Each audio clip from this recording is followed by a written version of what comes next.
Next. JS. Je vais en faire plein. Désolé, je sais pas, j'ai pas le filtre. Je ne possède pas le filtre. Mizu, est-ce que tu me vois ton écran? Si on continue par toi. Juste combien de channels vous avez encore à peu près enfin, que vous aimeriez aborder? Bon, on va déjà faire un suivant et puis après. Ouais. On peut voir ça comme ça, ou si vous me donnez à peu près, j'essaye de moyenner le blabla et. Non, mais on va faire l'autre challenge très difficile, je pense. Et, Ouais. Et après, on voit en fonction. Bon, c'est ça. Ok. Works for me. Par contre, je n'ai que l'écran de Bitka pour l'instant. Ouais, je suis juste en train de setup et de m'assurer que je vais rien leak. Ça fait 45 minutes que tu es en train de setup, monsieur Mizu. C'est inadmissible. C'est inadmissible. Allez-vous voter, concentré, monsieur je Mizu. regardais le stream moi aussi. Mais du coup, c'est normal Bien quand sûr. on fait des gros chals avec autant de code, autant de subtilité de machin, qu'il y ait des bypass, quoi. C'est sûr. Et puis c'est aussi pour ça qu'on a encore du boulot en tant que chercheur en cybersécurité, c'est parce que écrire du software, bah c'est pas facile. C'est clair, surtout la Et complexité. que même avec de que ça l'expérience, prend à on se fait avoir. Bitka, je vois que ton écran est encore partagé. Si tu n'as pas besoin tout de suite, je t'invite à le. Yes, stop. Comme ça, on garde un peu de bande passante et de CPU. Hop. Alright, Mizu, je possède ton écran désormais. Ouais, j'ai juste mis mon write-up au début pour qu'il y ait une image du challenge, comme ça donne un aspect un peu plus visuel. Je switch? Ouais, tu peux. C'est bon, Cool. normalement. C'est tout bon. Alors, attends, juste dans le doute, je vais faire un truc. Hop. Et normalement, c'est mieux. Ok. Du coup, le deuxième challenge, le deuxième hard challenge, du coup, c'était un challenge que j'avais développé qui était en 2 étapes, cette fois-ci. Et qui avait pour but de trouver. C'était pas vraiment une 0 day, vu qu'elle avait été report sur le GitHub. Mais c'était un truc qui était en l'occurrence pas fixe, ouais. Et qui ne l'est toujours pas, du coup. Tu nous mets un petit coup de zoom en plus, s'il te plaît? Ouais. Le Avec la but, c'est pas de fonte, lire, c'est pas grave en fait. C'est juste l'image, je vais switch après. Ok. Et du coup, comme le disait Bitka, c'est un site de notes. Quand moi je l'ai testé, c'était un site de notes et entre temps, c'est devenu un snake. Donc quand je l'ai réouvert, j'ai fait mais c'est quoi ce challenge, je l'ai jamais vu. Et après, en regardant, je sais pas, bah non, c'est le challenge de notes qui est devenu un snake. Et c'est là où ça devient méta, c'est toujours des notes, mais t'as le droit de les écrire que en passant ton snake pour écrire tes typos. En vrai, tu peux faire ça ou c'est dans ton high score. Hein. Mais ouais, du coup, c'était un snake. C'est vrai qu'on en a pas parlé depuis le début, mais du coup, sur presque tous les challenges, sauf Noise, si je dis pas de bêtises, le thème qu'on avait essayé de mettre en place dans les challenges web, à chaque fois, c'était des petits jeux. Par exemple, Bitka avait fait un Monopoly.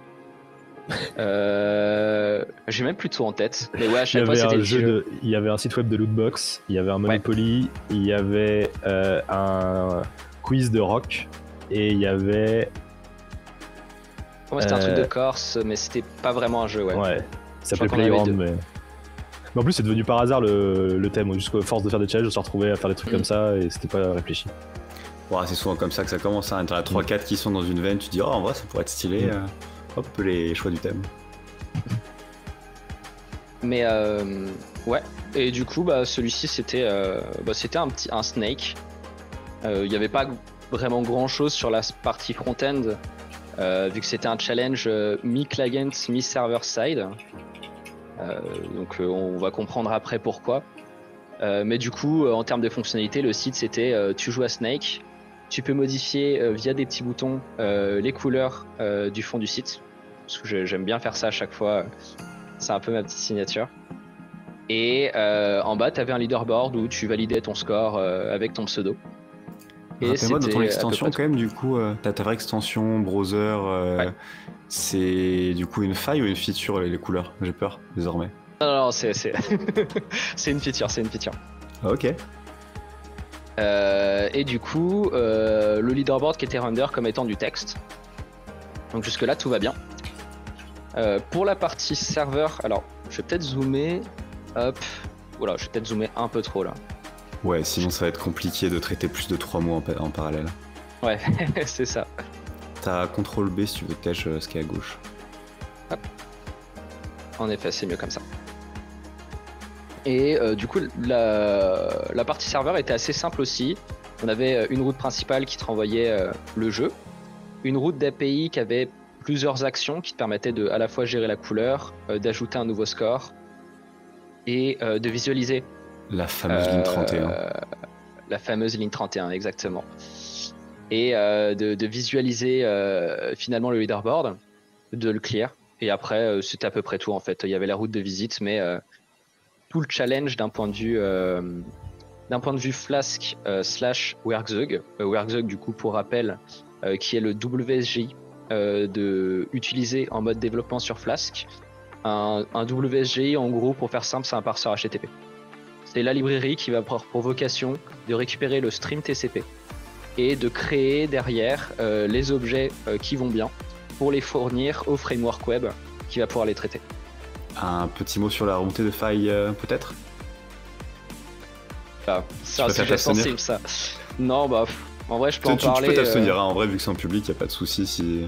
En soi, tout est public en fait. À chaque fois, quand j'ai fait des reports ou autres, c'était en passant par Hunter ou via les issues GitHub.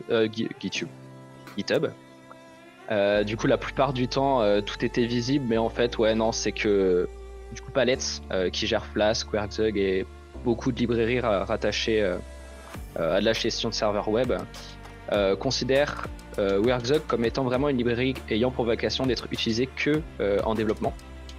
Chose qui, sur le papier, est vrai. En application, CTFD par exemple utilise Werkzeug. Voilà. Redis. CTFD utilise Werkzeug. Il y a vraiment beaucoup de choses qui l'utilisent et du coup, ouais. Et je pense qu'il y a pas mal de tools internes dans les boîtes, même si c'est pas des trucs exposés sur internet, mais tout ce qui va être de l'outillage, choses comme ça, il y a pas mal de Python. Quand tu fais Flask, Aprun, c'est ça que t'as quoi en fait. Ah bah ok, si t'as ça en défaut. Ah, tu veux dire que c'est Flask, mais que à partir du moment où tu passes sur du Unicorn, voilà, tout ça, en fait, à chaque fois, il gueule dessus pour dire lance Unicorn. Et en fait, quand tu fais pas ça, c'est que t'es sur Werkzeug. Ouais. Voilà. C'est ça, c'est le message que tu lis pas. L'utilisation par défaut, ouais. Non, bah du coup, en effet, je pense même que Streamlit doit se reposer dessus, peut-être. Ouais, non, en tout cas, si c'est par défaut, le nombre de trucs qui tournent sur un bon vieux Flask, un bon vieux Fast API, sans surcharge. Et du coup, pour faire simple, il refusait les vulnérabilités en me répondant de manière un petit peu salée. Et typiquement, j'avais fait une demande de CVE pour mon tout premier bug Werkzeug qui avait amené à ma conférence Stick. Et parce que j'étais content, c'était ma première CVE. Et ce qui s'est passé, c'est que Palette l'a carrément revoke. Donc j'ai perdu une CVE pour un bug qui est complètement valide. On a vu des CVE pour des trucs qui ayant moins d'intérêt que ça, quoi. Complètement. Donc maintenant, quand je fais de la recherche dessus, je vois plus ça en mode c'est cool de taper un parseur HTTP. Mais ouais, c'est bon. C'est pas la première fois ou la dernière fois que quelqu'un présent ici se fera cracher dessus. Ouais, je pense qu'on se comprend tous. Tout à fait. T'as eu des mauvaises expériences de remontée de failles, Bitka? J'ai eu dans Bug Bounty. Sur remonte des failles. Je remonte des failles. En Bug Bounty, j'ai eu une fois où j'avais trouvé sur un programme, c'était au tout début de YesWeHack, ça devait être encore de Multifactory. Ok. Et c'est un programme, j'avais trouvé énormément de bugs avec Sax à l'époque. Et on avait trouvé, mais ça allait dans tous les sens, tous les bugs entremêlés, on avait des recettes partout, des SQLi, des machins, etc. Et on a dit on peut vous faire des rapports, mais ça va être très compliqué à nous les rédiger parce que tout se mêle, etc. Et du coup, on a passé 1 heure avec eux au téléphone pour expliquer tous les rapports, tous les bugs, tous les trucs, comment c'était lié, etc. Ils étaient super contents et tout. Et à la fin, ils nous ont envoyé un bounty et je crois qu'on a eu en tout et pour tout 600 € à se partager, je crois, un truc comme ça.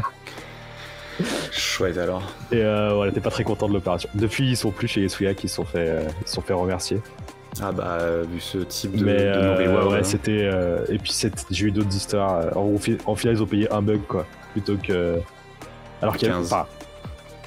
Je sais pas, quand tu commences à passer 1 heure au téléphone avec 2 personnes, j'ai l'impression que c'est pas très cher payé. Ouais. Bah ouais, 2 personnes, ça fait quoi? Ouais, non, c'est pas très. Plus tu sais qu'il y a le travail en amont. Bah ouais. Il y avait des RCE, il y avait des SQLi, c'était une démo de tout ce que tu peux faire en Bug Bounty, quoi. Oui, mais imagine le nombre de bières et de pizzas avec 600 € finalement. Si, il y a eu ça, ou des bugs chez General Motors, où ils mettent 6 mois à corriger un bug qui touche tout leur site web, et à la fin ils te disent en fait on va te filer des kudos, merci, t'as un pouce. Et tu fais, bah putain, vous êtes une des plus grosses boîtes au monde, je ne peux pas me filer. Super, un pouce, je sais exactement où je vais le mettre. Ouais, j'étais étudiant en plus à ce moment-là, donc tu sais, t'es un peu déçu quoi. Tu m'étonnes. Vas-y, Mizu, on te refile la main de Zolo, on a complètement drifté. Ouais. Ah non, il n'y a pas de souci, c'est intéressant. Et ouais, bah du coup, pour revenir sur le challenge, il n'y a pas grand-chose de plus à dire sur la logique applicative pure. Le truc un petit peu marrant que je peux dire, c'est que en gros, sur la première version du challenge qui est sortie, oui, du coup, il y a eu une unintended. Juste ici, sur ce call de l'API, je n'avais pas fait ça. Du coup, tu prenais le paramètre callback qui était envoyé en get et tu avais une XSS en fait, de manière complètement directe. Ouais. Sauf que bah, ça, du coup, tu flaguais de manière one shot le premier challenge qui était déjà un médium, mais un médium pas simple et hyper important parce qu'en gros, si tu le solves pas normalement, la deuxième step, elle est pas impossible, mais on s'en rapproche, je pense.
C'est quand tu décodes.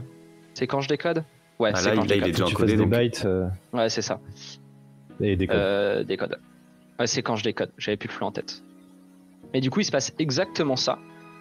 Il se passe ce truc-là. Donc, pas côté directement WorkZug, mais côté HTTP serveur. Alors, quand je dis ça, je pense que ça a embrouillé tout le monde parce que depuis tout à l'heure, je parle de WorkZug.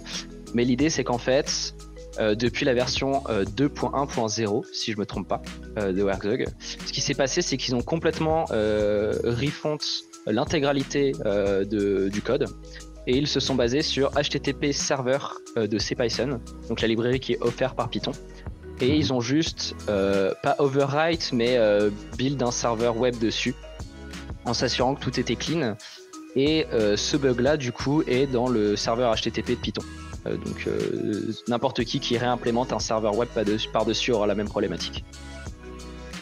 Et le truc un peu fun, c'est que, alors si je reprends l'article, mais je vais essayer de zoomer parce que du coup tout à l'heure c'était pas hyper lisible. Juste en quoi ça se stack, parce qu'aucun n'arrive à voir un décode error, mais c'est pas... C'est juste ça plante. Ouais, ça plante. Que ça fait. Ok, ouais, non, voilà. c'est ok. C'est ça. je me disais, oui, bon, ça, ok, ça reste une erreur. Il est où le bug? Ouais, bah dit comme ça, c'est un peu nul.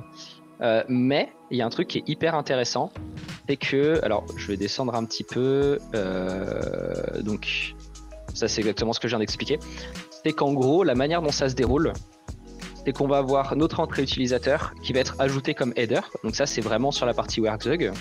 Et si je descends, donc à la toute fin, on se retrouve avec, comme je disais, je me perds un peu. Normalement, il y a le décode. CTRL F, gros.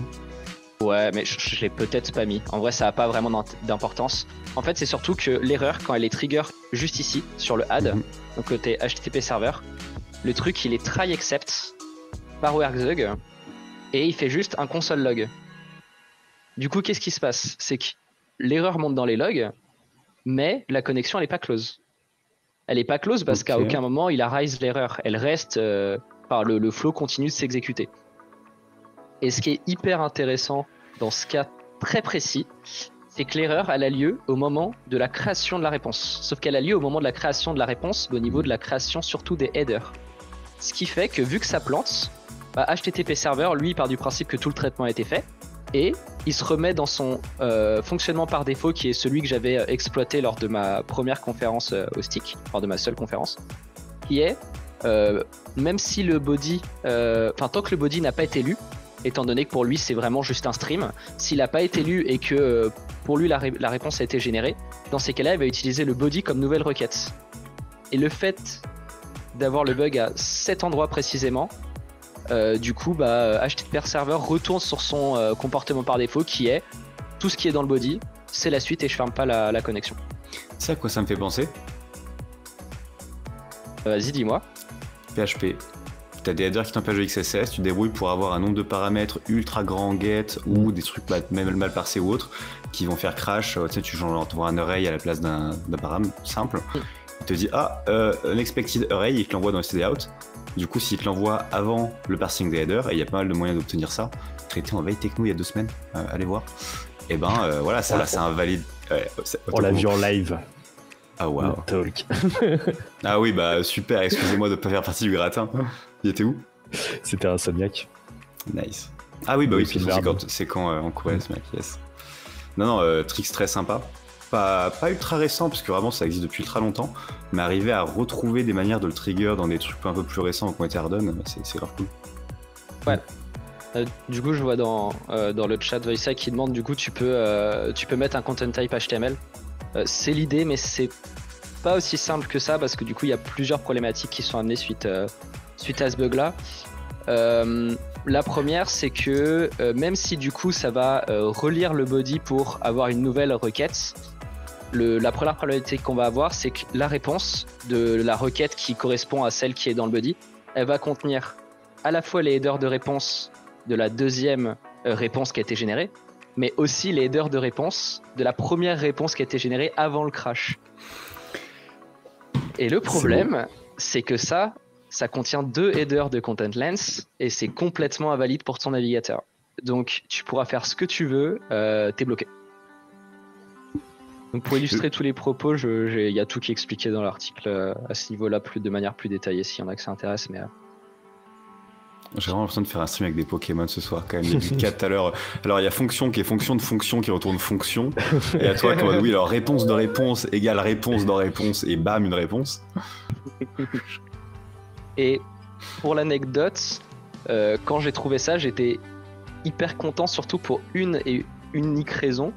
C'est que du coup, la manière dont mon bug avait été corrigé l'année dernière, ce qu'ils ont fait, c'est if connection keep alive, connection.close. Et là, grâce à ce bug, même si c'est pas le truc parfait, j'arrive quand même à émettre plusieurs requêtes HTTP qui vont être traitées par Flask. Et à partir de ce timing-là, c'est là où je me suis dit, il y a peut-être un truc à faire, et peut-être que ce que j'ai présenté l'année dernière peut se reproduire sur la dernière version. Donc c'était toi dans Werkzeug et c'était toi dans XZ aussi. Z. L'introduction de Sunny Patch, upstream histoire de... Malheureusement non. C'était quoi le nom du gars qui avait poché la backdoor? Je sais plus, ils avaient pris un prénom asiat histoire de faire cacher le contributeur qui vient de très loin et que personne connaît, donc c'est normal. Bref. Pas du tout. Nice. Mais du coup, t'as vérifié qu'avec ou sans le correctif de ton bug de l'an dernier, ce soit vraiment exploitable et non exploitable? En fait, dans tous les cas, t'es quand même bloqué à plusieurs niveaux et c'était en gros remettre en place le bug de l'année dernière, c'était la step 2. Parce qu'en gros, même si tu peux mettre une deuxième requête pour pouvoir faire une CSD, mais on va en parler plus tard parce que sinon je pense qu'on va embrouiller tout le monde vu qu'on est en train de parler d'autre chose. Mais il va quand même te falloir envoyer plus que 2 requêtes. Et le problème c'est qu'après la deuxième, la connexion elle se referme. Donc sur le papier c'est cool, sur l'exploitation c'est pas si simple. Du coup l'idée de ça, en termes d'exploitation pure, ce qu'il fallait faire, c'était que donc ici grâce au contrôle de la couleur via un paramètre get, on pouvait faire planter le flasque en mettant par exemple un FFFE ou un FF encodé. Et on avait un deuxième contrôle sur cette même réponse qui était le body. Et ça c'était un truc qui était vraiment hyper intéressant parce qu'en gros on pouvait utiliser la propriété du HTTP 09, donc qui est l'ancienne version du protocole HTTP, qui utilisait juste l'utilisation d'une méthode sans header pour pouvoir demander une page, mais qui surtout n'utilisait pas de header de réponse. Du coup, ce que tu pouvais faire, c'était faire une première requête qui fait planter. Dans ton body, tu fais une requête get qui est de l'HTTP 0.9 vers l'endpoint API de color dont tu contrôles le body. Comme ça, en faisant ça, ça va flush complètement le buffer de header de réponse. Et dans ton body, tu mets une réponse HTTP 1.1 valide. Comme ça, pour ton browser, il pense émettre une requête HTTP 1.1, mais en vrai, il fait du 0.9. Et le Flask pense répondre en 0.9, mais répond 1.1. En gros, tu as une confusion de communication, mais qui aligne un petit peu les étoiles. Tu balances ça, enfin, est-ce que tu nommerais ça du request smuggling ou pas vraiment? Parce que littéralement, ça. C'est du smuggling. Ok, mais juste smuggling via maltraitance de. C'est du client-side smuggling qui est déclenché parce que c'est pas une erreur de parser, c'est parce qu'il y a un crash qui nique la state machine. Ah, le classique. Tu lirais pas beaucoup de James Cattle, toi, par hasard? J'avoue qu'il fait des belles recherches. C'est beau. Mais du coup, en gros, ouais, ça serait un CL0 parce que du coup, le body est directement récupéré comme étant une nouvelle requête sans prendre en considération l'header de content length. Et pour répondre à ce que tu disais, est-ce que c'est une smuggling? En fait, de manière générale, ce qu'il faut se dire, c'est qu'une smuggling, c'est une attaque qui va te permettre de désynchroniser ton flux TCP à l'échelle d'un échange HTTP. En gros, à partir du moment où tu as une confusion d'interprétation, tu peux dire que c'est une smuggling. Petite curiosité, Vosek, dans le chat, la payload que tu as sortie, c'est une write-up ou tu t'es amusé à poker ça en live pendant qu'on parlait? Il la solve pendant le CTF. Ah, ok. Je crois qu'il l'a eu celle-là. Ouais, mais il a top 3 même, je crois, en web, si je dis pas de bêtises. Il lui manquait une seule épreuve. J'étais pas là, je sais pas. Ah, nice. Bah, Vosek, n'hésite pas à te balancer ton write-up. Hein. C'est en lien avec la soirée. Do it. Send. Donc du coup, ça, c'était le premier bug. L'idée, c'est... Dit comme ça paraît très complexe à trouver. Mais comme on le disait au début, on n'a pas le droit de faire des 0-day. Qui dit pas le droit de faire des 0-day dit ouverture d'une issue. Du coup, l'issue est là. Donc pendant le FCSC, même la plupart des gens qui ont trouvé le bug sont passés par là, ont trouvé l'issue GitHub qui donnait un POC minimaliste où en gros on voit une requête fetch du coup qui est émise avec un post sur une page qui a le bug et qui contient en body un get en HTTP 1.1. Et du coup on voit que dans les logs on a à la fois le post sur le bug et de l'autre côté, juste après le crash, un 404 sur l'endpoint qui est tapé. Donc qui est littéralement la smuggling à cause de l'erreur Flask. C'est beau. Donc ça en gros, comme je disais avec le HTTP 1.1, on avait la possibilité d'avoir une XSS. Alors je sais pas si j'ai mis un screen de ça. Non, j'ai... Ah si peut-être. Ouais. Bon, j'ai mis plein de choses, mais bon, du coup, on avait une XSS ici. Il y a le POX juste au-dessus. Et du coup, la XSS, ça te permettait de récupérer un cookie qui était en HTTP only false. Donc à partir de là, t'avais le premier flag et c'est ce qui faisait que du coup, le Nintendid avec une XSS sur l'endpoint, c'était un peu embêtant parce qu'il pouvait directement récupérer le cookie correspondant au premier flag. Et le deuxième flag, c'était exactement le même source code. Sauf que le bot, quand il accédait à ton lien, il avait 2 cookies, non pas un seul, mais un deuxième qui était en HTTP only true. Que tu ne peux pas récupérer avec une XSS. Donc à partir de là, faut que tu te débrouilles pour repartir en smuggling pour complètement désynchroniser le flux TCP et récupérer le cookie en réponse. Non mais là ça devient vraiment hardcore. En effet, la P2, si t'as pas la P1, ouais, non, rentre chez toi. Tu rentres chez toi. On est d'accord. Si t'as pas trouvé le 0.9, t'iras pas plus loin. Et... Très beau jeu. Et du coup, t'avais déjà un POC public sur HunterDev ou autre qu'on pouvait réutiliser pour avancer? Ou non? Non, t'as tout vu sur le. Il y avait que le crash de public. Ah ouais, il y avait que le crash de public, ouais. Ok, donc vraiment tu t'attendais à ce que les gens ressortent de l'utilisation de crash pour faire de la N-Day, quoi. C'est ça. Ou de la 0-Day pour le coup. Je sais plus combien il y avait eu de solve. Il n'y avait pas eu beaucoup de solve. Étonnamment, avec Vitka, on s'était dit que de base, ce chal était le plus dur. Probablement le plus dur. Spoiler, c'est pas celui qui a été le moins flag. C'était celui qu'on a montré juste avant le moins flag. Et celui-là était solve. Mais après, on parle de 5-6 personnes, je crois. Oui, non, c'est des gens qui sont déjà très très chauds, clairement. Et je suis passé voir du coup le write-up de Vozelk aussi. C'est impressionnant la taille, la longueur de lecture du truc. Je sais pas si tu veux l'afficher 2 secondes. En fait, il y a beaucoup de notions qu'il faut expliquer quand tu expliques cet exploit. Et du coup, soit tu fais un write-up rapide, mais tu vas perdre la moitié de ton public, soit tu fais un write-up complet. Et en plus, pour le FCC, on demande aux participants de faire des write-up pour pouvoir être sûr que c'est bien eux qui ont réussi les épreuves, étant donné que c'est en solo. Ça, c'est le code de fin, du coup. Ouais. Non, mais c'est beau, c'est bien. C'est didactique. Du coup, ouais, ça, c'était la partie la plus simple.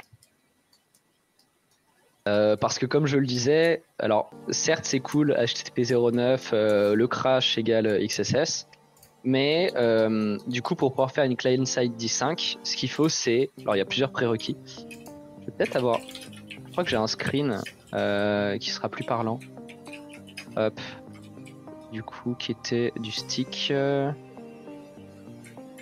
Ça c'est l'année dernière.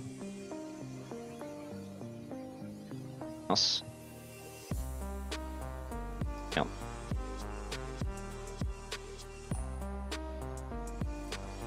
Super. Je ne sais pas gérer mon propre site.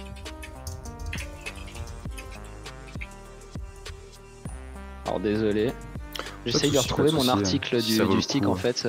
Ouais, bah ça sera beaucoup mieux pour comprendre. Voilà, celui-là. Tu veux qu'on dorque pour toi? Non, c'est bon, voilà. Alors, du coup, je peux pas zoomer? Non, je peux pas zoomer, je suis au max. Le but d'une client-side 10.5, ça va être de se retrouver avec un scénario un peu comme celui-ci. Donc là, c'est un scénario qui nous parle un peu par rapport à la première step. Je vais peut-être allumer, je viens de voir que... Bonjour, je vais vous montrer. Désolé. Rien du tout, ciao. Allez. Non, c'est du coup tout est éteint vu que vous avez de la lumière aujourd'hui, ça c'est bizarre. Du coup, en gros, l'idée, ça va être d'avoir une première requête HTTP, exactement le setup qu'on a là dans le challenge, qui va être mis dans ce qu'on appelle, on va dire, une connection queue. Donc ça va être ce que va récupérer le WSGI côté serveur, qui est littéralement le flux TCP, et c'est ce que lui va venir parser. Dans le cas idéal, en gros, on va se retrouver par exemple dans le cas d'une CL0 où le body n'est pas interprété, où bah, du coup tout sauf le body est pris pour faire la première réponse. Et dans le deuxième cas où il y a une nouvelle requête HTTP qui est mise dans la même connection queue, on va se retrouver avec une concaténation du body de la précédente requête avec la nouvelle requête. Et du coup, typiquement, là on peut le voir que la deuxième requête elle tape login, mais elle répond /404. Donc ça, c'est le but de fin. Ce qui est intéressant avec ce type de scénario, c'est que si on peut préparer une requête HTTP qui va venir en remplacer une autre, on peut par exemple à la place de get404 ici mettre un post qui va submit de la donnée côté serveur qu'on pourra récupérer par la suite sur la page, par exemple dans un espace de commentaires. Et du coup l'idée c'est de forcer de par le setup de la connexion TCP à effectuer une requête post qui va passer par exemple en message d'un espace de commentaires l'intégralité de la requête qui est envoyée par le navigateur qui contient les cookies Et donc du coup de pouvoir récupérer par la suite cette requête et du coup récupérer des cookies en HTTP only qui sont assez logiquement envoyés dans la socket, quoi. Bah, c'est hyper clair. Mais on comprend qu'il y a moyen de desync pour réussir à sortir le cookie et le faire passer en body ou en data. Après, je pense que les desync, que ce soit client, serveur et autres, même reverse proxy, tant qu'on n'a pas joué avec, qu'on ne s'est pas bouffé des offsets dans la tronche, on le voit sur de loin, ce chal, il y avait un indice, c'était ne le faites pas avec Burp, parce que Burp arrivait pas à supporter ce qui se passait. Et moi je l'avais testé comme ça au début, et au bout d'un moment Burp envoyait n'importe quoi, et quand je testais directement avec Netcat, j'avais des trucs vachement plus cohérents. Ça sert. Dans le genre, on avait eu en bug bounty au sein de Malmano des request smuggling, ou en tout cas bonne desync remontée. Et le mec arrivait à l'exploiter sur lui, mais pas trop sur le reste. Et on se dit putain, mais on creuse, on cherche, il nous montre le turbo intruder, on arrive à reproduire, mais vraiment pas à s'affecter l'un l'autre. Et alors que pourtant, vraiment, nous, on est complètement desync, il y a tout qui pète. Et en creusant, on finit par se rendre compte qu'il y a l'un des engins HTTP de Burp, HTTP 2 de mémoire, qui a une desync. Ouais. Bah voilà, on a tapé dedans. et bah voilà, on a bien pleuré du sang pour analyser qu'est-ce qui se passait, pourquoi, comment, trouver la route cause du rechercheur. Alors écoute, la bonne nouvelle c'est que t'as un bug. La mauvaise nouvelle c'est quoi? Pas Reward parce qu'il est pas chez nous. Je sais pas s'il l'a remonté au final. Mais il y a plein de bugs, genre typiquement Bitka quand il faisait les tests, il avait des headers de réponse qui se multipliaient, genre il les avait en 2-3 fois. J'avais un header qui revenait 3 fois alors que sur le Netcat il était envoyé 2 fois. Après, obligé, quand tu veux des stacks HTTP permissives pour pouvoir taper des bugs, forcément tu la rends plus loose. Il te ment un petit peu dans ce qu'il t'affiche. C'est-à-dire que dans ce que tu vois passer, il t'enlève la compression, t'as jamais des trucs en GZ. Ah non, mais et si tu fais du HTTP2, c'est clairement pas ce qui passe sur le network, quoi. Petit big up à Yanzax avec qui j'étais là pour creuser, enfin on s'était vraiment pris la tête là-dessus. Petite pensée pour toi, mon gars. Mais ouais. Du coup en gros l'idée finale elle est là. La principale problématique en fait que les joueurs rencontraient sur le challenge, c'est qu'encore une fois la connexion elle se ferme. Du coup certes on a un contrôle arbitraire de ce qui est envoyé dans la socket TCP parce que du coup le serveur va read que le début de la première requête et considérer le body comme étant finalement un nombre de requêtes plus ou moins nombreux, dépendant de ce que tu envoies. Mais en fait, à partir de la deuxième, la connexion se close et du coup, t'as absolument pas la possibilité d'envoyer une troisième requête qui proviendrait du navigateur dans la même connexion, qui est finalement ce que tu recherches, qui serait la requête qui fait planter, la requête qui prépare le poste, et la requête qui est envoyée par le navigateur.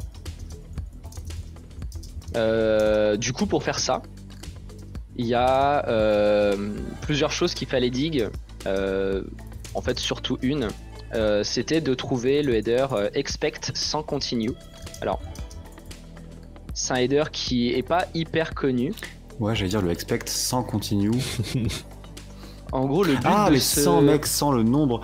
Moi j'avais un expect sans le verbe. Enfin, ah ouais non ouais. Que quoi, c'est vrai que j'ai fait du franglais. En français, ils sont super rares. Ouais. Il y a déjà les headers avec les fautes de frappe, alors pourquoi pas les. C'est vrai. Référeur ? Référeur, ouais, c'est une faute de frappe et c'est juste resté comme ça. Ouais. Et du coup, alors, qu'est-ce que fait ce header ? Ce header, en gros, il a pour but de demander une réponse au serveur, mais en amont. Alors, je sais pas le terme exact, je sais pas si tu l'habites qu'à un int quoi. Expect 100, en gros, ça veut dire que normalement t'envoies ta requête HTTP avec ton body dedans dans les mêmes paquets TCP, etc. Mais en fait, on peut envoyer un 100 expect. Ça veut dire au serveur, dis-moi quand t'es prêt, je vais t'envoyer le post. C'est historique en fait, c'est parce qu'avant les serveurs ils allaient optimiser parce que tu envoies un post, ils vont pas lire de la même façon, etc. Mais du coup, c'est tu peux lui dire attention, je vais t'envoyer du post, dis-moi quand t'es prêt, et le serveur il dit c'est bon, je suis prêt, et là le post il part. Plutôt que de t'envoyer directement dans la foulée. Okay, ouais, c'est ça. C'est quoi l'intérêt technique de attention, je vais t'envoyer du post plutôt que je te vois du post ? C'est historique, je pense. Okay. Ça doit être sûrement des problématiques. Ouais. Purge bien ton CPU, je vais te déglingue. Ouais, non, c'est attention, tu vas recevoir du data qui est. Ouais. Dis-moi quand t'es prêt à recevoir potentiellement beaucoup de data, quoi. Est-ce que t'as pas envie de prendre tarif maintenant? Ouais. Non, mais ça Ouais. prend du sens, tu sais, si t'as Allez. des serveurs historiquement où il y avait très peu de débit, de dire, voilà, dans ce Ah cas-là, non, complètement. moins de CPU, tu passes sur un autre mode. Mais actuellement, ça sert plus à rien. Bah, là, en l'occurrence, du coup, Si je me trompe. pour une fois, ça a servi. Pourquoi en gros c'était intéressant ce header? Parce qu'en gros, Werkzeug, de sa surcouche sur HTTP server, gérait le expect sans continue, qui était déjà géré par HTTP server lui-même. Du coup, si vous faites le test et que vous envoyez un expect sans continue à un serveur Flask qui est géré par Werkzeug, vous allez recevoir en réponse dans 2 HTTP sans continue à la suite. Et ce truc là, c'est un peu cool parce qu'en gros, le expect sans continue, il est suivi de /r, /n, /r, /n. Du coup, si tu fais un expect sans continue, ce qui va se passer côté HTTP server, c'est qu'il va, pour pouvoir envoyer ses headers au client, flush le buffer de header. Et au moment du flush, il va renvoyer l'intégralité des headers de la première requête. Mais le fait d'en avoir 2, ça te fait en plus un body qui peut venir potentiellement match en fonction de ce que tu as set dans ton callback à la base, la bonne length avec le bon body. En gros, si je reviens au début, sur ton endpoint de callback, hop, c'était color, non, c'est au-dessus. Non, si, c'est ça. Color. Ici, avec callback, on contrôle exactement ce qui est répondu. Du coup, on pourrait mettre par exemple 50A pour avoir un content length de 50. Et du coup, en faisant ça, on peut faire une première requête qui fait crash, faire une deuxième requête qui fait encore crash, mais qui a un expect sans continue.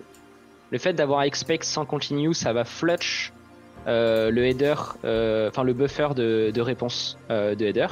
Du coup, on va se retrouver avec une première réponse temporaire qui est les headers de base avec le sans continue. Et à partir de là, du coup, on a une première réponse valide qui match par exemple une réponse valide pour un fetch pour le browser. On peut remettre une nouvelle requête dans le body parce que du coup, on a refait le crash, donc la connexion n'est pas close et on refait le truc une deuxième fois. Alors, c'est beau. Je pense que si je montre une image, ça sera nettement mieux. Enfin, le temps que tu trouves l'image, j'ai vraiment la voix de Isis maintenant qui me fait vas-y, le sang, continue, donne tout. Voilà, ça ressemble à ça. En gros, la première requête, elle va faire crash. Donc du coup, ça va être les headers jusqu'à la ligne 15. On fait une deuxième requête qui fait crash, mais avec un expect sans continue. Du coup, ça va rajouter ces deux lignes-là là, avec les chapeaux M, mais sans /r, /m. C'est juste que je suis sur Vim. Et derrière, je peux faire une nouvelle requête. Donc on revoit le 404 not found parce que du coup la connexion elle est pas close. Donc je me retrouve dans un scénario où j'arrive à effectuer 3 requêtes et à obtenir 2 réponses. Et ça c'est cool parce que depuis le navigateur, ça veut dire que je peux faire un fetch. Il va faire planter Flask, qui va obtenir une réponse valide qui est émise grâce au sans continue et pouvoir faire ensuite un autre fetch qui va utiliser la même connexion parce qu'elle est toujours pas close pour terminer la requête qui avait été commencée à être préparée dans la connexion TCP.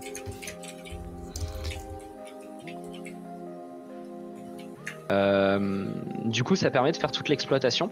La seule autre difficulté, parce que bien sûr, même si c'est très dur, c'est pas encore assez dur, c'est que là on parle du scénario où le navigateur n'a littéralement aucune protection contre le fait que tu reçois par exemple un content length de 1 mais avec un body d'une taille 25.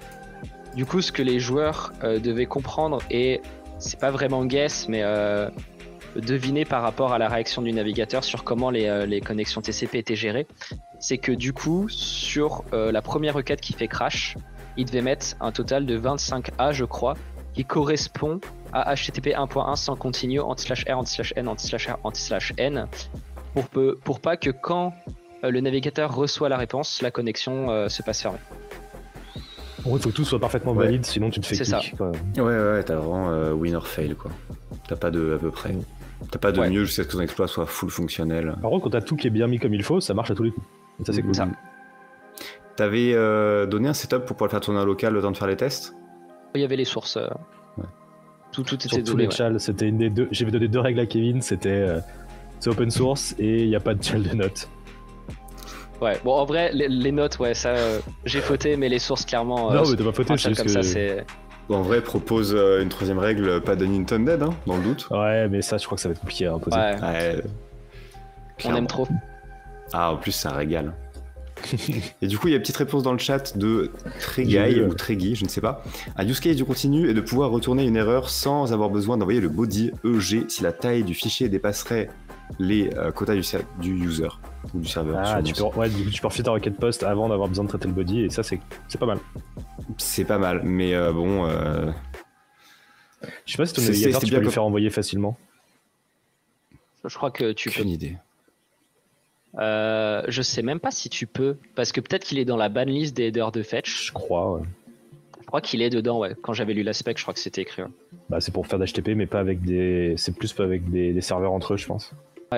Bah, ça semblerait assez logique parce que en fonction du back-end que tu as derrière, ça pourrait amener à des potentiels désynchronisations, des trucs un peu chelous. Et typiquement, tout ce qui est transfert encoding ou autre qui peuvent amener à des comportements bizarres, ils le bloquent par défaut. En tout cas, merci Trégaï. C'est cool d'avoir les détails comme ça. Mais du coup, ouais. TLDR, Compliqué, on va le dire, du challenge, c'était trouver le crash, donc soit via l'issue, soit en se disant la seule entrée utilisateur, elle passe dans un header de réponse, donc juste tu faises toutes les possibilités, c'est ce que j'ai fait pour trouver le bug, et t'as un crash. Grâce à ce crash, tu fais une première désynchronisation qui te permet d'avoir une XSS sur le domaine du challenge pour avoir le premier flag. Cette XSS, elle était doublement importante parce qu'en gros, je l'ai pas précisé, mais du coup pour leak, le flag à la fin, il fallait avoir une réponse du serveur qui était store et que tu pouvais récupérer après que le bot soit passé. Sauf Ok. que toute la gestion des sessions était en cookie. Du coup, tes cookies sont pas envoyés en cross-site, donc si t'es pas en same site, donc XSS sur le domaine, c'est mort. Et ça te rajoute aussi des petites contraintes un peu chiantes de bien mettre les bons cookies aux bons endroits sur ta désynchronisation. Une fois que tu avais ta XSS, du coup, tu retriggerais le bug une fois de plus, cette fois-ci pour le faire crash une fois, puis une deuxième fois avec l'expect continue. Grâce à ça, tu avais une réponse valide du serveur sans connexion, sans fermeture de la connexion TCP, qui te permettait d'envoyer une troisième requête que tu ne terminais pas. En gros, tu faisais post slash, on va prendre l'exemple de commentaire, donc post slash commentaire, content length égale 1000, body, et dans le body tu mettais rien. Comme ça, quand le navigateur effectue une deuxième requête dans le même flux TCP, ça venait finir le content length qui était préparé, et ça te permettait du coup de store dans le leaderboard l'information que tu voulais collecter sur le bon cookie que tu avais généré au préalable. C'est Et incroyable. du coup d'obtenir le flag. Alors, petit 1, c'est incroyablement beau. Petit 2, j'ai l'adresse d'un très bon psy. Si tu veux parler des scénarios. Non, en vrai, c'est. Enfin, vous parliez de suite tout à l'heure, mais ça, en 8 heures, gros. Je connais. Enfin, on sait qu'il y a pas ça, beaucoup de il monde m'a qui serait pris capable le- de le taper, quoi. Il m'a pris la bonne journée aussi à celui-là pour les tests. Mais la bonne affaire, la bonne journée. Il m'a pris une journée, quoi. Mais C'est déjà bien efficace. c'est déjà la bonne bien journée. efficace. C'est bien il était dur. efficace, ouais. Et je connaissais déjà l'HTTP 0.9, je connaissais déjà le header expect. C'est pas le truc que j'ai découvert à ce moment-là, quoi. Ouais. Donc, Ouais, bah Non, après, non, bon, c'est c'était une salle cool. hard. C'est fait Ah ouais, pour les ouais, gens clairement. qui sont déjà mais frottés à les ce gens genre ont de réussi à sujet. le les gens ont réussi. Hein. Tous nos challenge étaient seuls.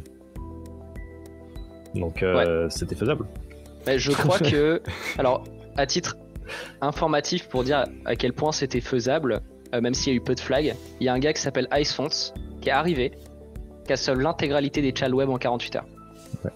On n'a rien Ouais. compris. Genre vraiment, on s'attendait à ce que les gens prennent la semaine. Le mec est arrivé 48 heures, il est reparti, on est en mode bon. Bah, top ambiance quoi. Et vous En connaissez sachant la que- personne, On le soit connaît, de visu, ouais, donc c'est safe, c'est pas du cheat, c'est juste. Ouais. Bah, récemment, il y a eu un dépatch de Purify à cause de lui aussi. Ouais, ok. Bon. Ouais, mais recherche Ok. juste la suite de ce que lui il a trouvé à la base. Hein. Et du coup, il revient te taquiner sur la suite des recherches. Bah en gros c'est plus moi qui l'ai MP suite à son Ouais. bypass parce que j'ai cherché une après-midi, j'ai pas réussi. Et du coup on C'est a cool, pas mal c'est discuté et beau. tout C'est et on a continué à dig ensemble. From, comment dire, c'est beau quand ça fait passage de flambeau, puis ça fait 1 ou 2 fois et ça part en collab. Ouais. Ouais, c'était vraiment cool. Surtout Et, sur une suite qui peut être reward à long terme. Ouais, bah Eh donc bah, j'ai ouais. failli, je vais Clairement. pas m'en plaindre. Ouais. Et je crois que que tu j'oublie quelque chose sur ce challenge. Il y a quelque chose de Waystack, le temps que tu réfléchis à ce que tu as pu oublier, en tâche de fond, avec un worker. Et du coup, Du coup, au niveau du challenge, le seul bug est dans Werkzug, où l'injection de cookie peut aussi être considérée comme une vul. C'est que Werkzug et tout le reste, ça te découle, non? bah c'est le seul bug c'est dans Wargzog, mais par contre c'est un cas de figure très particulier où tu es obligé de contrôler un header de réponse.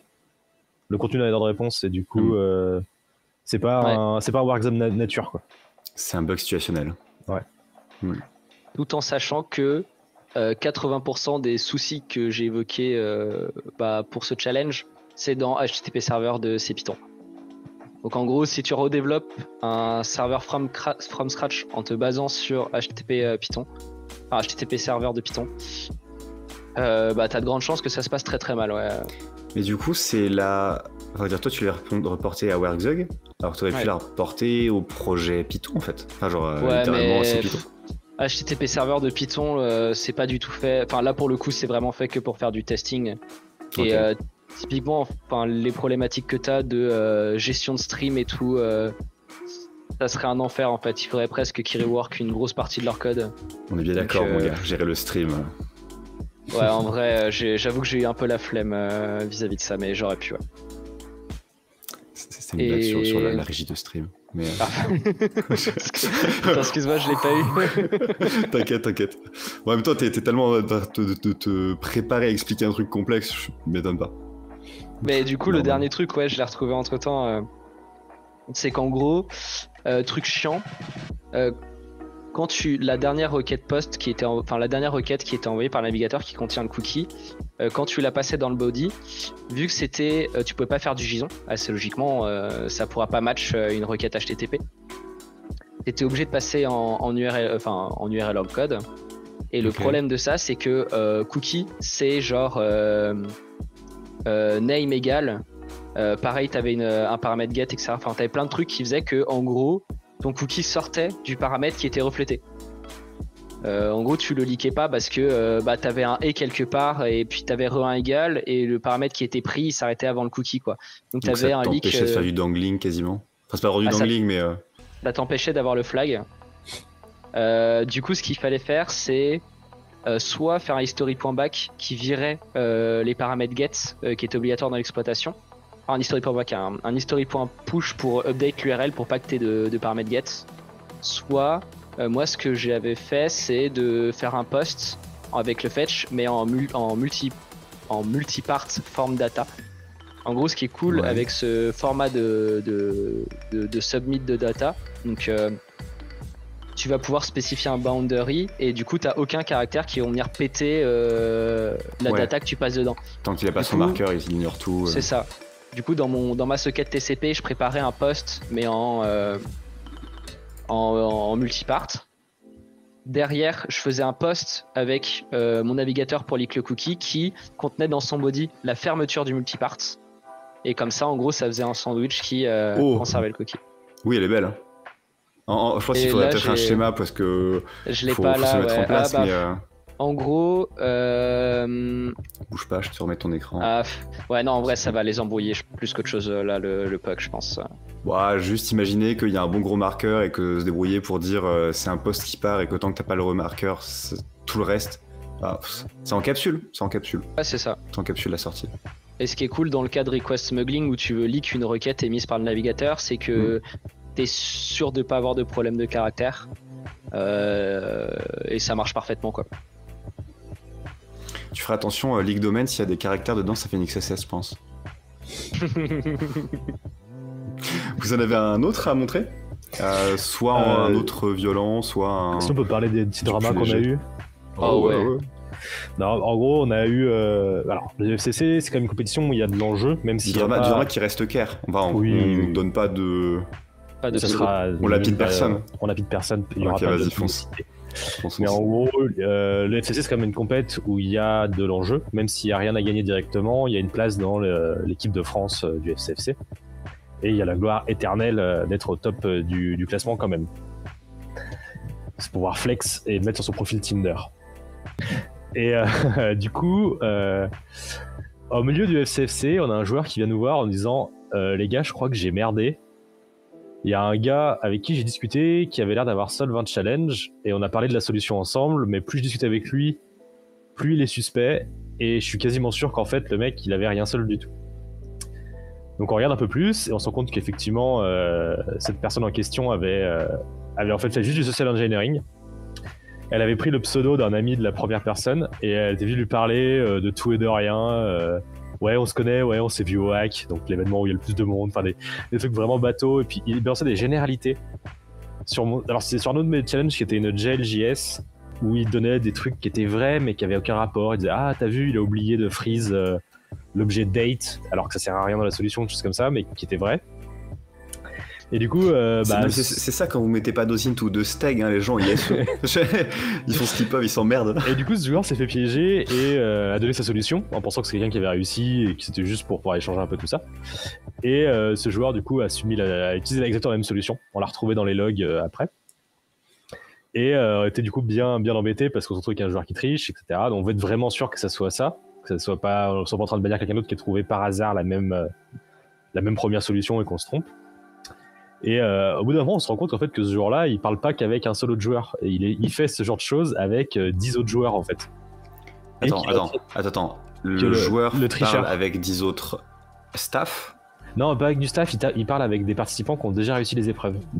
En se faisant passer pour un autre participant qui a réussi aussi.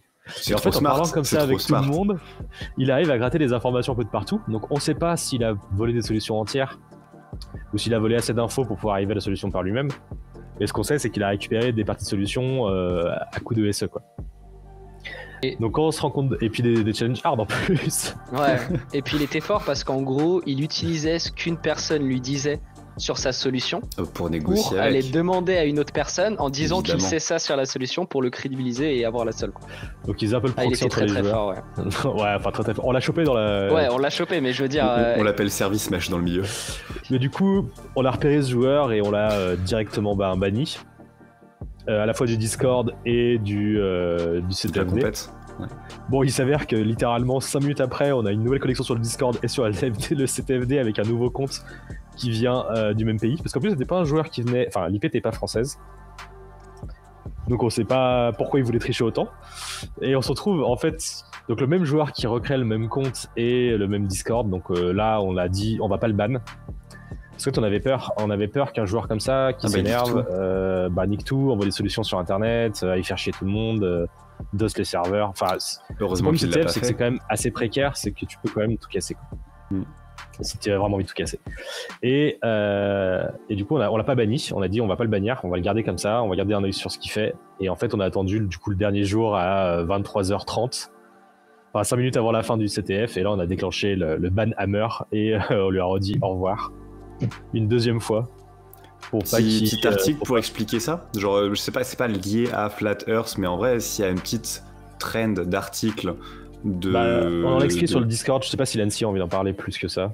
Ouais, je comprends. T'as pas envie que ça nuise à l'image de la... Ouais, et puis on veut pas que ça donne forcément des idées au prochain en disant ah bah si je fais ça je peux les faire chier. C'est vrai, mais de l'autre côté c'est aussi cas d'exemple. Tu montres que la personne qui a essayé de tricher et de revenir après, petit 1 elle s'est fait détecter, petit 2 elle s'est fait rétamer, bannir, et petit 3 bad presse pour lui. En fait ça se voit. Bah ouais. C'est juste que même si... Au bout d'un moment ça se voit, et puis en plus après ça il y a des entretiens individuels avec les participants pour sélectionner les équipes. Ouais, et là, smart, là il pourra pas nous avoir au bullshit parce qu'on les connaît, les épreuves, on les a écrites. Ouais, mais Lancy avait fait un message sur le Discord. Hein. Oui, il y a eu un message. Une fois qu'il avait bien été détecté, il y a eu un message en mode le FCSC ça se joue tout seul, n'échangez pas les solutions avec les joueurs, machin truc, faites attention. Il y a des compètes de pure social engineering? Ouais, il y a des cons à la rigueur, mais bon, à part ça... C'est compliqué en fait, parce que si tu fais du pure social engineering, soit t'as une target qui est au courant et c'est forcément faussé, soit t'as une target qui est pas au courant et tu peux pas avoir 10 équipes qui vont aller dessus. Donc si c'est 10 personnes différentes, t'as pas un truc, même Ouais. une difficulté. Ouais.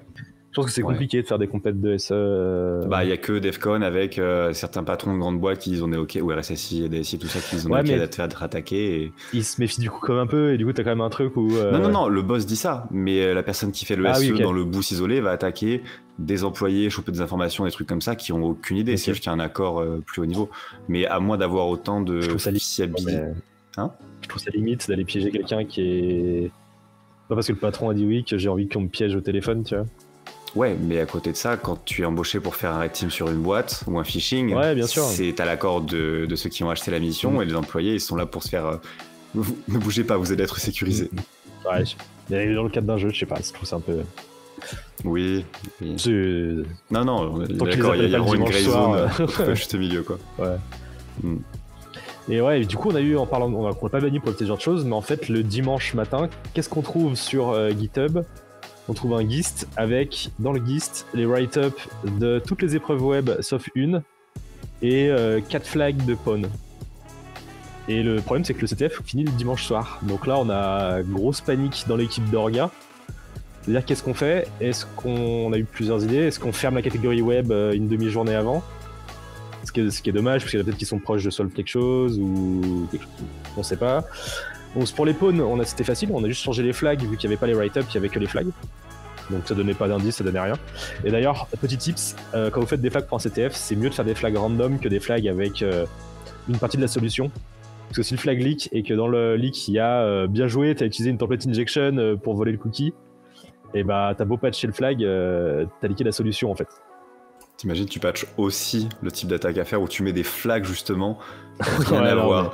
Genre, t'imagines la vidéo de confusion. Tu viens de faire ton petit XSS pour admin, pour SQL IaaS admin, pour leaker un token, forger quelque chose, un objet crafté, et tu vois juste le flag GG, you are great at OSIT.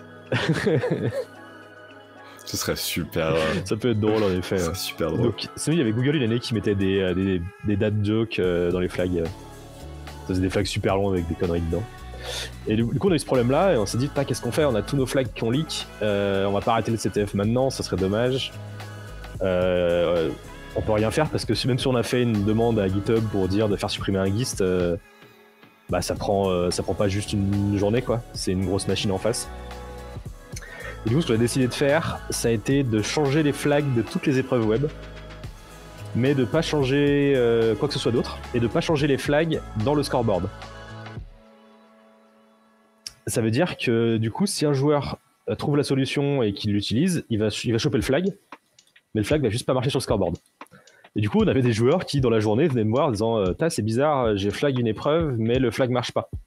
Et je leur ai dit, bah ouais, on a des problèmes d'infra, venez me faire un MP et tout ça.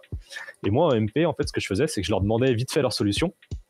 Et si la solution, elle était legit, ou c'était un challenge facile et tout, je leur donnais le vrai flag. Mais si la solution était un peu suspecte ou quoi, je creusais un peu plus pour voir s'ils avaient fait l'épreuve eux-mêmes ou pas. Et la plupart des joueurs, ça s'est bien passé, mais j'ai quand même un joueur où il solve une des premières épreuves faciles et je lui demande comment t'as réussi, est-ce que tu veux partager ta solution, juste pour être sûr. Et le gars m'envoie littéralement le copier-coller du leak avec littéralement le même code, avec les mêmes commentaires dans le code, les mêmes noms de variables. Enfin, c'était, tu peux faire un MD5 de l'exploit, c'était le même. Et il me l'envoie, et du coup, moi j'étais un peu mort de rire parce que, évidemment que t'as triché, quoi. Et du coup, je lui ai juste répondu, j'imagine que tu sais pourquoi t'auras pas le flag, et il m'a jamais répondu. Donc je pense qu'il a compris qu'il s'était fait avoir, il a pas essayé après. Ça se tentait, écoutez. Ouais, mais bon. Non, ça s'est passé juste à la fin, donc au final, c'était. Ça s'est bien passé. Et ça aurait pu être plus chiant, mais on n'a pas eu finalement trop d'enfer. En fait, c'est tous les CTF, s'il y a quelqu'un qui décide de faire Robin des Bois et de solve et de distribuer les flags. C'est pas Robin des Bois, c'est Peter des couilles. Non, mais enfin, c'est vraiment ça. Dire, tu aides personne. Ouais, tu aides personne. Comment t'es arrivé là avec ce genre d'attitude? Tu peux faire baisser ton score. Tu peux même pas te dire je vais faire monter mon score en faisant du dégressif, puisque tu peux partager que ce que t'as. Donc en fait, c'est que t'as décidé de foutre en l'air un CTF. Ouais. Voilà. Et sauf que ça, tu le joues pour tout le monde. I'm not happy, no one's gonna be. Non, surtout que c'est que des. Enfin, on fait ça sur notre temps libre, quoi. Donc, ouais, non, mais oui, c'est clairement nul. Mais bon. Et que ça nous prend beaucoup de temps. Il dit quoi? Je préfère le type qui a essayé de le résoudre en SE des hackers. Comment Ouais, tu mais je crois que préfères? Bah non, on est quasiment sûr que c'est le même gars. Parce que les épreuves, elles correspondaient à des solutions de plusieurs joueurs différents. c'est un Donc, on pense agrégateur, que le gars. Et on pense que c'est la même personne qui a fait les deux choses. Et Et en vrai, ça matcherait. Je pense que c'est quelqu'un qui était pas très impliqué, qui a voulu faire un bon score, d'où l'IP pas française. Et Waouh. qui a la. Waouh. Non, mais je veux dire, qui était pas très impliqué. Parce qu'il avait Mais- rien à gagner, au final, il aurait pas pu aller dans l'équipe à la fin. Ah, ok, oui, genre. Oui, non, il y avait. Je sais pas si t'as entendu dans ce que j'ai dit, mais. Écoutez, c'est quelqu'un qui a pas été très gentil. En même temps, oh, écoutez, il Non, était pas pas très trans. impliqué, j'ai dit. Oui, mais. Oui, Ça glisse. ça Et se aussi, tient. Avec Et du coup, l'explication, je et à comprends. mon Mais avis, c'est sinon, pour ça c'était qu'il a hot take. release. Et je pense même que le release des solutions le matin, c'est peut-être même qu'il pensait que c'était fini. Tellement qu'il était peu impliqué. Ça serait pas impossible parce que ça faisait pas je leak, c'était Sur juste la voilà mes liste. write-up quoi. Bah, mais ça faisait- pourquoi les flags? Pourquoi les flags sont les write-up pour le pun? C'est parce qu'il fait ça à chaque fois en fait. Enfin, sur Geist, il n'y avait pas que le FCSC si tu veux. Ah. Du coup, ça Donc, coïnciderait bien. Ça correspond à Ouais. quelqu'un qui a juste publié en se disant voilà. Tryhard et fin. Ciao. Est-ce qu'il avait un VPN peut-être, mais ouais, mais je pense pas. Je pense pas. Le time zone. Il était en lunar time en fait. Ouais, peut-être. Ouais. Peut-être qu'il vivait à l'autre bout de la planète, on sait pas. Il était francophone en tout cas. Ou alors il a fait tout avec ChatGPT et il a réussi à faire du SE sans parler la langue et ça c'est. Non, je pense qu'il est francophone. C'était pas la première fois que j'échangeais avec le personnage. Il est connu des services de l'ordre. Bah, faites que ça se passe mieux à l'avenir et que ce genre de profil s'abstienne, parce qu'en vrai, si j'ai à supposer, aucune chance, bah supposer qu'il nous écoute là maintenant, donc biodique, ça ne sert pas à On grand va chose. dire que c'est des erreurs de jeunesse. Ouais. On en connaît plein, hein, qui ont fait des petites dingueries, des petits ratés étant jeunes, et au bout d'un moment, ils se disent mais en vrai, c'est vachement plus sympa, je me fais pas cracher dessus quand je fais plus ça. Il y en a plein, on grandit, tranquillement. Donc non, il s'est juste fait bannir, il va pas plus, ça va pas plus loin quoi. Ouais. On peut pas aller plus loin, hein, on va pas l'envoyer au SWAT. On envoie bon Mizu, il va lui casser la gueule. Hein. Moi, j'ai plus de chance de perdre qu'autre chose, mais. La bagarre. Est-ce qu'il y a eu d'autres dramas? Enfin, d'autres dramas. Est-ce qu'il y a eu d'autres événements significatifs durant l'événement? Non, c'était toujours marrant. Si, bah, c'est marrant de voir. Avant, il y a eu un tweet de Lancy pour dire en plus du FCFC, on fait des mèmes sur le Discord, venez rigoler avec nous. Ah oui, il a dû y avoir des pépites.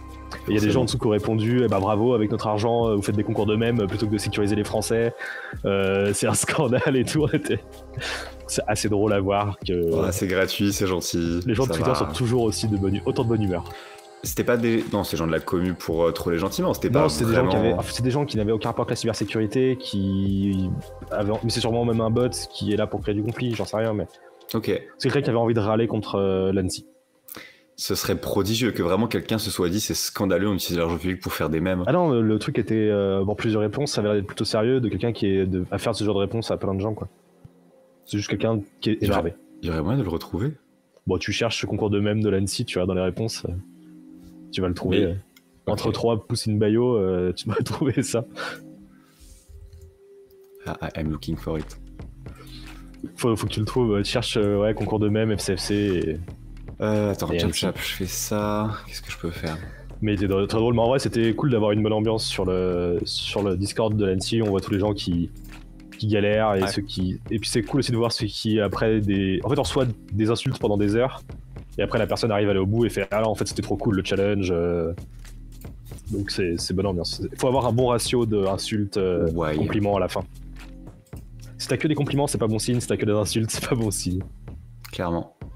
Alors, t'as dit, on cherche... Tu vas sur celui de l'ANSI, NSSI, Ouais. FCFC et même, et je pense que. Ou alors tu scrolls, ils ont peut-être pas. Après, souvent, ça marche mieux de dorker directement. Hop là. Expliquez-nous avec ton navigateur pas prêt, mais. C'est complètement assumé. C'est un peu con, mais... Oui, enfin, ouais. Allez. Eh mais non, je peux pas, en fait, parce que Twitter, on peut plus. Oui, t'es obligé de connecter. Et oui. Et pour le coup, j'ai des sock puppet, mais je tiens pas à les cramer là. Concours de même Mais sinon, peut-être? Ah, tu peux aller voir la tête de recherche sinon déjà. Si, là. si, carrément. Ah C'est oui. là, je crois, ouais. Non, ça c'est le résultat du challenge. Voilà, c'est que vous avez fait des concours de même. Il y avait plusieurs trucs comme ça. Et ils ont fait d'autres posts du même style et il y avait eu d'autres réponses un peu du même style. Je crois que s'il a répondu au premier aussi.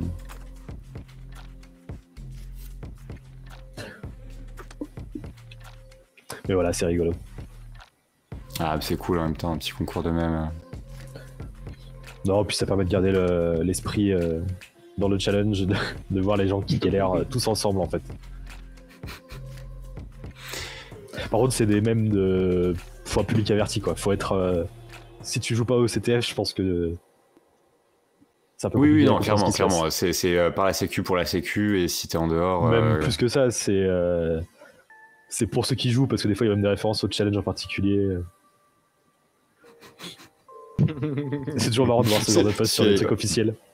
Ouais, c'est vrai que c'est pas commun d'arriver à step back un peu de l'image ultra pro carré. Prodigieux. Qu'est-ce que c'est? Prodigieux. Hop. On peut avoir le temps pour s'en faire un petit dernier en 10-15 minutes si vous avez envie. Sinon, on peut wrap up là, suivant la moitié. Je ferais peut-être bien une petite pause toilette en 2 secondes si ça dérange pas. On peut faire ça. Sinon, on peut. Venez, on wrap up, on fait une petite pause et on se met en le canal Discord pour aller parler avec ceux qui ont envie de discuter. Allez, moi ça me va bien. Allez. Messieurs, dames, on va clore ici. On espère que vous avez passé une très bonne soirée. En tout cas, moi, oui. Les deux, s'y répondent non, de toute façon, lapidage, on va dire. Et voilà. J'espère qu'on n'avait pas été trop. Si vous aimiez pas le JS, désolé, c'était pas un super stream. Ouais. Quoi qu'il y avait du Python techniquement et de l'HTTP, c'était. Ouais. Tout J'espère ce qu'il faut. surtout que c'était compréhensible ce qu'on a expliqué. C'est vraiment pas évident comme ça de rentrer dans le détail de Chal aussi complexe de manière aussi rapide. Ouais, de toute façon, public averti. Hein. Clairement. Et bien sur ce, je vais balancer un petit raid sur Virtualab pour ceux qui veulent continuer en stream tranquillou, et pour les motiver, on va se caler dans le Discord SyncLove Share sur Voice 1. Je rebalance le petit message pour ceux qui veulent rejoindre. Merci messieurs d'avoir été présents. Plein de bonnes choses à vous, plein de shell, de XSS et de bypass et de zero day, etc. Et viewers, on se dit à tout à l'heure, enfin tout de suite pour le plus motivé. Bisous. À tout de suite. J'arrive. Salut à toutes. Yes, t'inquiète.